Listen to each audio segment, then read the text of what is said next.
ជំរាបសួរក៏ដូចជាសួស្តីបងប្អូនទាំងអស់គ្នាបាទហើយនេះគឺជាសណ្ដែកក្រហមបាទដែលយើងបានព្រុសក្រោយពេលដែលយើងបានបូមទឹកដាក់អញ្ចឹងណាហើយឥឡូវវាចាប់ផ្ដើមដុះហើយតែដល់ពេលយើងបូមទឹកដាក់ទឹកវាជ្រាបចូលទៅខាងក្រោមដីនៅខ្លាំងពេកដីខាងក្រោមអាចនឹងរឹងប៉ុន្តែដីវាសើមទេដោយសារតែវាមិនងាយស្ងួតអញ្ចឹងណាវាចាប់ផ្ដើមដុះហើយបងប្អូនហើយសណ្ដែកហើយសម្រាប់ដើមសណ្ដែកដែលដុះខ្ពស់នេះគឺយើងដាំតាំងពីថ្ងៃទី27 ខែ 1ហើយនេះដូចជាយើងដាំព្រុសក្រោយទេព្រុសក្រោយកំឡុងពេលដែលយើងបូមទឹកដាក់កាលពីថ្ងៃទី13 14អញ្ចឹងណាហើយដល់ពេលនេះវាដុះមុនពីយើងបូមទឹកដាក់ទៅចាប់ផ្ដើមឡើងក្រហមហើយមួយទៀតគឺឡើងចៃច្រើនមែនតើបងប្អូនអាកាសធាតុពេលនេះគឺឡើងចៃពេលដែលវាដុះមកហើយវាអត់មានភ្លៀងហើយយើងបូមទឹកដាក់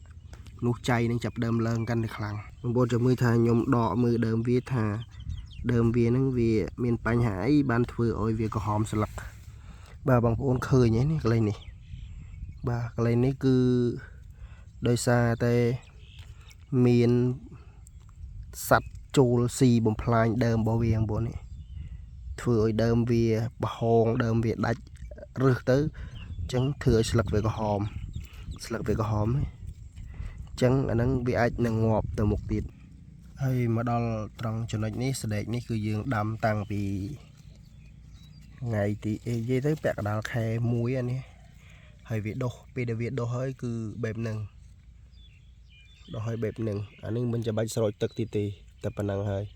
ចាំតែស្រោចទឹកពេលដែលវាចេញផ្កាបន្តិចមកយើងស្រោចទឹកវាភ្លឹបមកគឺល្អបណ្ដោយអានេះអត់សូវប៉ះចៃទេដោយសារតែវាមានកម្លាំងអញ្ចឹងណាប៉ុន្តែមានពួក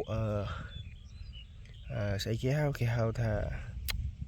មើលខ្ញុំភ្លេចឈ្មោះវាបាត់ហើយនៅនឹងមាត់ទេខ្ញុំហៅវាអត់ត្រូវអណ្ដើកមាសបងប្អូនពពួកអណ្ដើកមាសទុំលើស្លឹកទុំលើអីចឹងណាល្អគ្រាន់ម្ដុំលេសអាចបានផលខ្លះគឺប៉ះចៃខ្លាំងមែនតើបងប្អូនហើយមើលទៅពពួកចៃនេះអស្ចារ្យណាស់ចៃមែនសុំខ្លាចរឿងចៃ